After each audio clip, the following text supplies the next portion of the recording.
గతంలో టీఆర్ఎస్లో చేరిన 12 మంది కాంగ్రెస్ ఎమ్మెల్యేల ఘటనపై టీపీసీసీ చీఫ్ రేవంత్ రెడ్డి సీబీఐకి ఫిర్యాదు చేయనున్నట్లు ఆ పార్టీ సీనియర్ నేత మల్లు రవి తెలిపారు.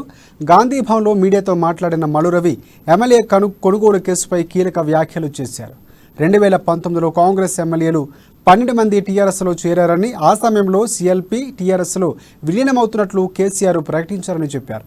అయితే పార్టీ ఇంకొక పార్టీతో విలీనమైన చరిత్ర ఉంది, కానీ ఇక ఎల్పీ విలీనం అనేది చరిత్రలో ఎక్కడ లేదని తెలిపారు. కాంగ్రెస్ నుంచి గెలిచి పార్టీ మారిన ఎమ్మెల్యేలపై న్యాయ నిపుణుల సలహాలతో సీబీఐకు ఫిర్యాదు చేస్తున్నట్లు వెల్లడించారు.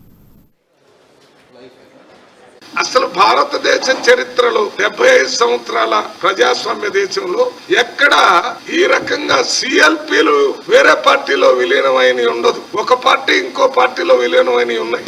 అవి మన రాష్ట్రంలో కూడా జరిగినాయి. కాంగ్రెస్ పార్టీలో కూడా విలీనమైనవి. కానీ పార్టీ ఇంకో పార్టీతో విలీనం అవుతుంది. దాంట్లో 2/3 సంబంధించిన నాయకులందరూ సంతకం పెట్టాలి. ఆ సంతకాలంతా ఎలక్షన్ కమిషన్ కి ఇవ్వాలి. అది ఒక ప్రాసెస్. అదేమి లేకుండా ఈ 12 మంది మా పార్టీలో చేరారు కాబట్టి 2/3 మెజారిటీ ఉన్నారు కాబట్టి వీరికి అనర్హత వేటు ఉండదు అని చెప్పి వారిని పార్టీలో విలీనమైనట్టుగా డిక్లేర్ చేశాడు. అసలు ఇదే ఎక్కడా జరగనటువంటి విషయం దీని మీద వ్యతిరేకంగా ఆనాడు ఉన్నటువంటి సిఎల్పి నాయకుడు నిరాహార దీక్షకు కూడా కూర్చున్నారు. ప్రతి 12 మంది అసెంబ్లీలో పార్టీ దాటిపోయి